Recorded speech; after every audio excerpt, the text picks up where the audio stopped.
Okay, welcome to BSR news ప్రేక్షకులకు నమస్కారం. ఈరోజు మార్నింగ్ న్యూస్ ప్రోగ్రాంలో పేపర్లో వివిధ దినపత్రికలో వచ్చినటువంటి హెడ్లైన్స్ని మనం ఒకసారి పరిశీలించుద్దాం. ముందుగా ఈనాడు పేపర్ చూద్దాం. గాజాను సొంతం చేసుకుంటాం, అక్కడి పాలస్తీనీయులు వేరే దేశాలకు పోవాలి, వారు కూలిన శిథిలాల మధ్య ఉంటున్నారు, మేము సురక్షితంగా అద్భుతంగా తీర్చిదిద్దిస్తాం. నెతాన్యాహు సమక్షంలో ట్రంప్ ప్రకటన. ఆధ్యాత్మికవేత్త వితరణశీలి ప్రిన్స్ ఆగాఖాన్ అస్తమయం. 104 మంది వలసదారులను తీసుకొచ్చిన అమెరికా విమానం అమృత్సర్ విమానాశ్రయంలో ల్యాండింగ్. వివరాలను పరిశీలించాక ఇళ్లకు పంపిన అధికారులు. ఢిల్లీ పీఠం భాజపాదే, అధిక శాతం ఎగ్జిట్ పోల్స్ అంచనా. ఆప్ హ్యాట్రిక్ ఆశలపై నీళ్లు. దేశ రాజధానిలో 60.44% పోలింగ్. 8వ తేదీన తేలనున్న భవితవ్యం. వాల్తేరు స్థానంలో విశాఖ డివిజన్.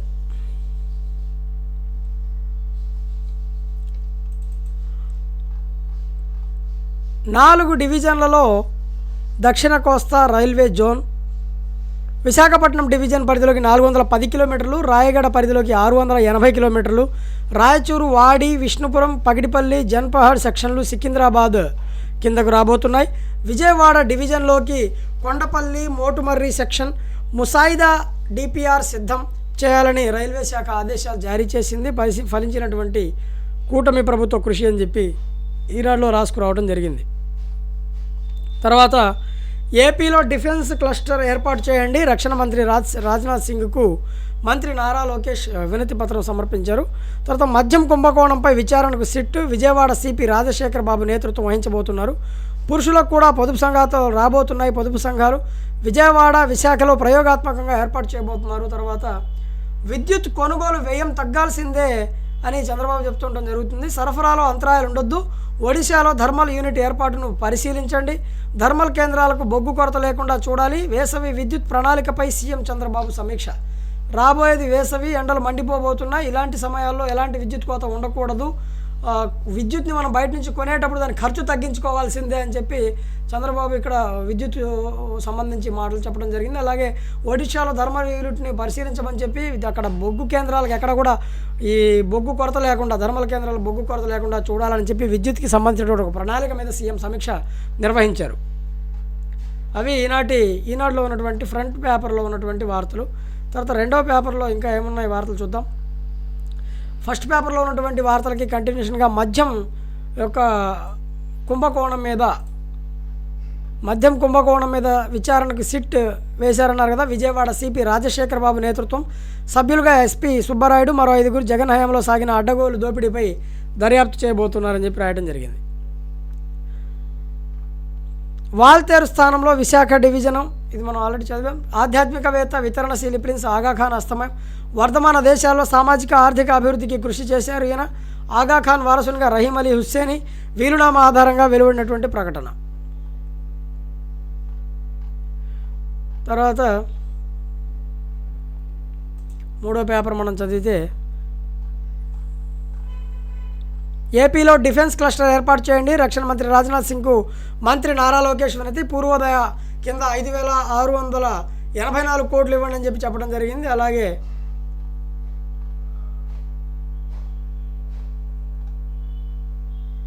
అన్యమత ఉద్యోగుల సేవలపై తీతిదే ఆంక్షలు.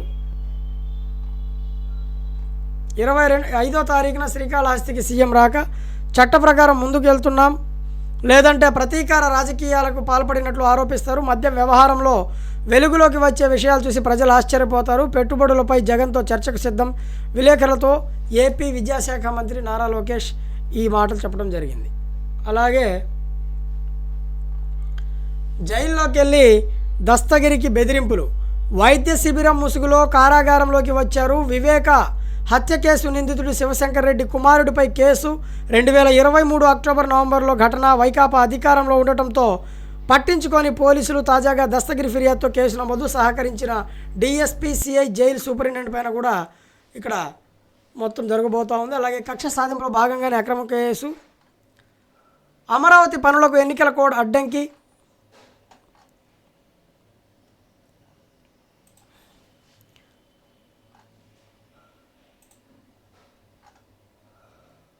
తర్వాత మనం ప్రకాశం జిల్లాకు సంబంధించి ఈనాడు పేపర్లో ఉన్నటువంటి వార్తలు ఏంటనేవి ఒకసారి పరిశీలించి చూద్దాం. ప్రకాశం జిల్లాలో ఈనాడు పేపర్కి సంబంధించి ఈనాడు పేపర్లో ఉన్నటువంటి వార్తలు ఏంటి అనేవి మనం ఒకసారి చూస్తే,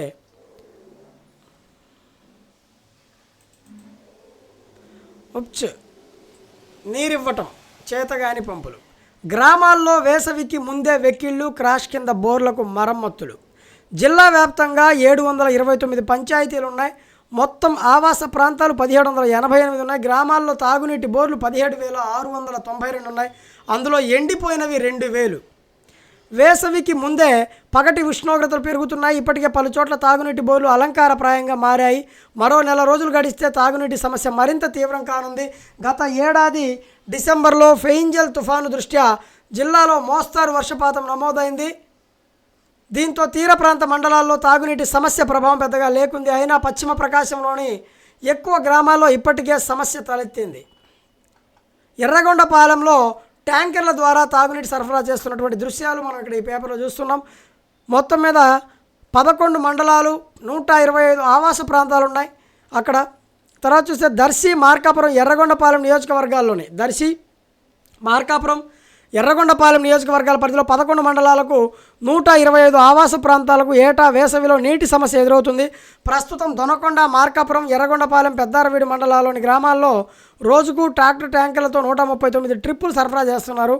వేసవిలో వడగాలుల తీవ్రత పెరిగే కొద్దీ జిల్లా వ్యాప్తంగా తాగునీటి సమస్య మరింత తీవ్రం కాబోతోంది.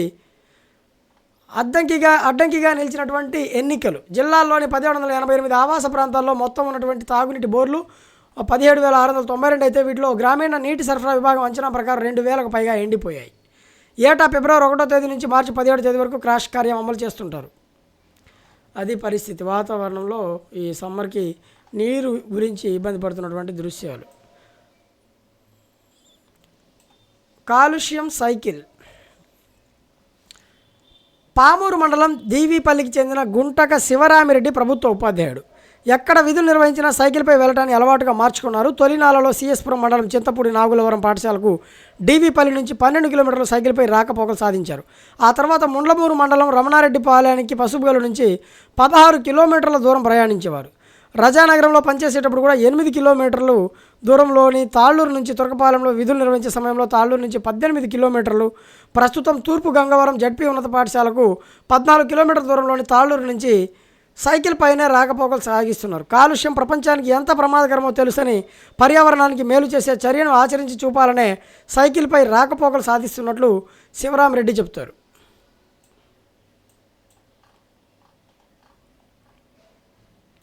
బ్రెజిల్లో ఒంగోలు ఆవుల రంకెలు, వైకాపా పాలనలో బక్కచిక్కిన జీవులు, పునర్వైభవం దిశగా కూటమి చర్యలు. మెట్టినింట ఆదరణ, పుట్టింట చతికిల. జలమే మన జీవన విధానం. వాటర్ షెడ్ నమూనాను తిలకిస్తున్న కలెక్టర్ తమీం అన్సారియా, ఎమ్మెల్యే ఉగ్ర నరసింహారెడ్డి. మద్యం దుకాణాలకు దరఖాస్తుల గడువు పెంపు. జిల్లాలో కల్లు గీత కార్మికులకు కేటాయించిన 17 మద్యం దుకాణాలకు సంబంధించిన దరఖాస్తు దాఖలు గడువును ఈ నెల 8వ తేదీ సాయంత్రం 5 గంటల వరకు పొడిగించినట్లు జిల్లా excise and prohibition superintendent Khaja Moiddin తెలిపారు. ఆ వైకాపా నేత ఊళ్ళోకి రానివ్వటం లేదు. త్రిపురాంతకంలో వైకాపా నేత వేధింపులపై ఎస్పీ దామోదర్కు ఫిర్యాదు చేస్తున్న బాధిత కుటుంబ సభ్యులు. సార్, మాది సిద్దనపాలెం. ఓ వైకాపా నేత ఊళ్ళో ఇష్టారాజ్యంగా వ్యవహరిస్తున్నాడు. మా కుటుంబాన్ని గ్రామంలోకి అడుగు పెట్టకుండా అడ్డుకుంటున్నాడు. 10 లక్షలు చెల్లిస్తేనే రాణిస్తానంటున్నాడని పుల్లల చెరువు మండలం ఐటీవరం పరిధిలోని సిద్దనపాలెనికి చెందిన ఓ కుటుంబ సభ్యులు ఎస్పీ దామోదర్కు ఫిర్యాదు చేశారు. సాధారణ తనిఖీల్లో భాగంగా త్రిపురాంతకం పోలీస్ స్టేషన్ సర్కిల్ కార్యాలయాన్ని బుధవారం సందర్శించారు. ఈ సందర్భంగా ఓ కుటుంబ సభ్యులు ఆయనను కలిసి తమను వైకాపా నేత ఇబ్బందులకు గురిచేస్తున్న వైనాన్ని వివరించారు. తీవ్ర వేధింపులకు గురి చేస్తుండటంతో విధి లేని పరిస్థితుల్లో ఇల్లు ఊరు విడిచి త్రిపురాంతకంలో తలదాచుకుంటున్నట్లు బాధితులు తెలిపారు. పొలాలను సాగు చేసుకోనియటం లేదని, తప్పుడు కేసులు పెట్టించి ఇబ్బందులకు గురి చేస్తున్నారని ఆవేదన వ్యక్తం చేశారు. పరిశీలించి చర్యలు తీసుకుంటామని ఎస్పీ తెలిపారు. తొలుత ఆయన పోలీస్ స్టేషన్ ఆవరణలో ఉన్న గ్రానైట్ బండలు పరిశీలించి అందుకు సంబంధించిన కేసులు తిరిగి తెరవాలని ఆదేశించారు. ఆవరణలోని శిథిల భవనాన్ని కూల్చివేయాలని సూచించారు. సివిల్ తగాదాల్లో జోక్యం చేసుకుంటే అధికారులు సిబ్బందిపై చర్యలు తప్పవని హెచ్చరించారు. ఎస్పీ వెంట Darsi DSP Lakshminarayana, Tripuranthakam CI Assan, SI Siva Basavaraju తదితరులు ఉన్నారు.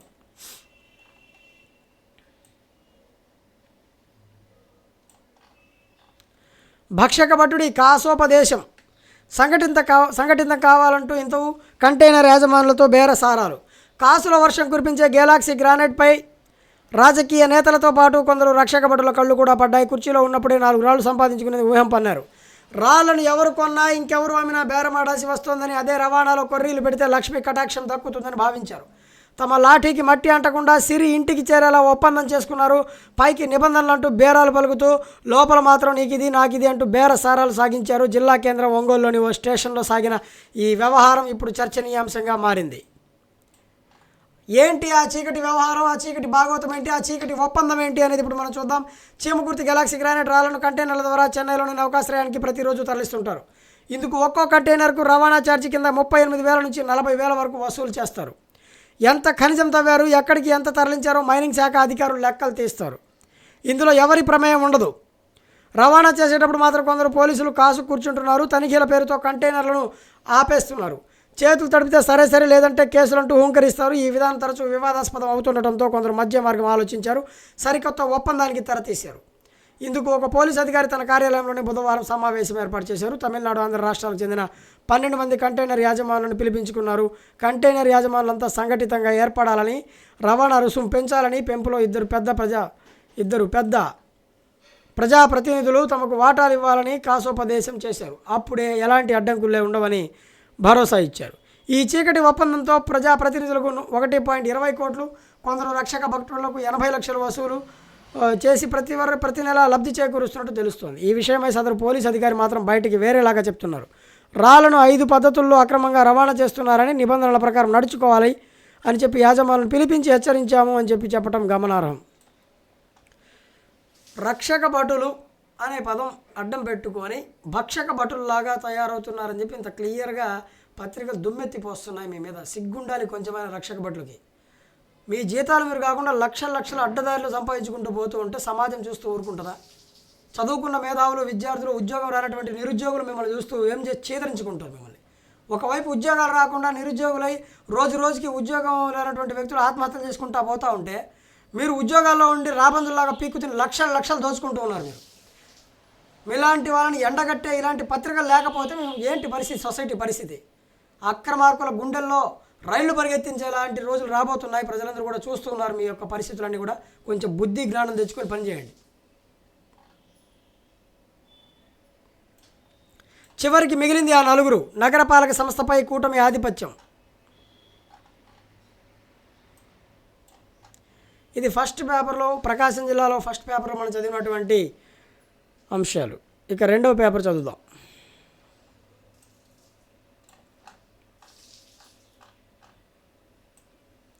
పక్క జిల్లాలకు వెళితేనే గోడు వినేది. అర్జీల స్వీకరణకు గత పాలకులు మంగళం, సున్నిపెంట బాధలు తప్పేది ఎన్నడో. పకడ్బందీగా 10 ప్రాక్టికల్ పరీక్షలు. దారి దోపిడీ కేసులో నిందితులకు జైలు కనిగిరి. విధి నిర్వహణలో నిర్లక్ష్యాన్ని సహించేది లేదు.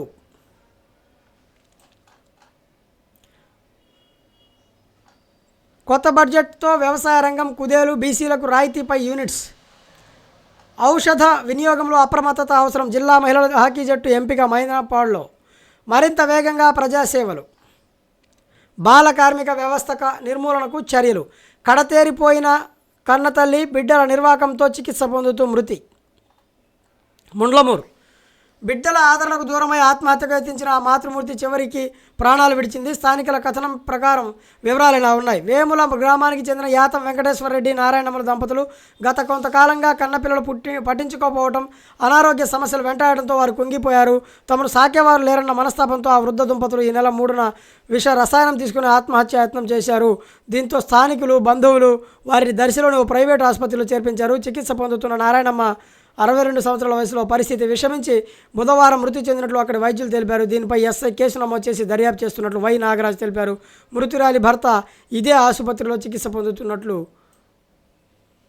సమాచారం.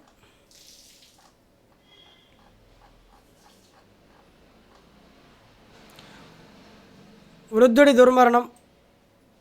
రైతన్న కష్టం దొంగల పాలు. బ్యాగు కత్తిరించి 4 లక్షల చోరీ. రాచర్ల. ఇవి రెండో పేపర్లో ఉన్న మ్యాటర్. తర్వాత మూడో పేపర్లో మనం చూస్తే ప్రతి శనివారం ప్రజా దర్బార్. మాట్లాడుతున్న ఎమ్మెల్యే నారాయణ రెడ్డి, ఇతర నాయకులు. లేఅవుట్ల పరిశీలన గిద్దలూరులో. రైల్వే స్టేషన్ అభివృద్ధికి వినతి మార్కాపురం. ఉత్సాహంగా ప్రతిభా పాఠవ పోటీలు మార్కాపురం. రేషన్ బియ్యం పట్టివేత త్రిపురాంతకం. ప్రమాదాల నివారణపై అవగాహన బేస్తవారిపేట. తర్వాత 4వ పేపర్ మనం చూస్తే కనిగిరికి సంబంధించి వార్తలు. బయోగ్యాస్ ప్లాంట్స్ ఏర్పాటుతో ఉపయోగం. సత్తా చాటి బహుమతి పట్టి దర్శిలోని జడ్పీ బాలికోన్నత పాఠశాలలో ఈనాడు ఆధ్వర్యంలో బుధవారం ప్రతిభా పాఠవ పోటీలు జరిగాయి. క్విజ్ పోటీల్లో 8, 9, 10వ తరగతి విద్యార్థులు ఉత్సాహంగా పాల్గొని ప్రతిభ చాటారు. మొదటి 3 స్థానాల్లో నిలిచిన B Jeevan Kumar, K Chinmay, B Sai శ్వేతలకు హెచ్ఎం ఖాదర్ మస్తాన్ బహుమతులు అందజేశారు. కార్యక్రమంలో ఉపాధ్యాయులు కబీరు, శ్రీదేవి, విజయలక్ష్మి, ఆదిలక్ష్మి, మంజుల, నాగజ్యోతి తదితరులు పాల్గొన్నారు.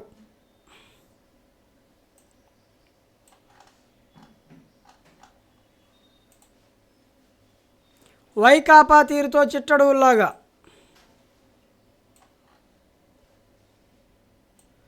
నిద్రాభంగం లేకుండా నీటి సరఫరా. తెదేపా హయాంలోనే ముస్లిం సోదరుల సంక్షేమం.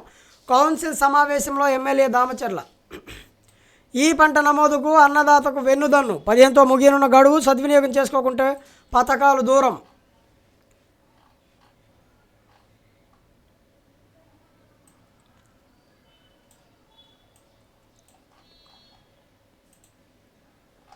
ఆరో పేజీ మనం చూస్తే పక్క జిల్లాలకు వెళ్తేనే గోడు వినేది ఆల్రెడీ మనం చూసాం.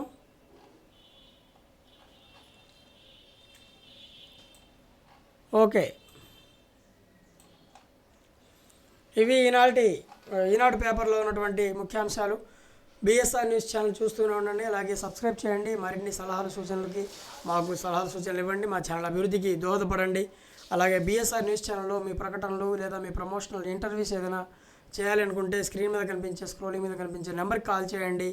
మా స్టూడియోకి విచ్చేయండి. మీ ఇంటర్వ్యూస్ లాంటివి తీసుకోవడానికి ఎప్పుడు కూడా బిఎస్ఆర్ న్యూస్ సిద్ధంగా ఉంటుంది. Thanks for watching.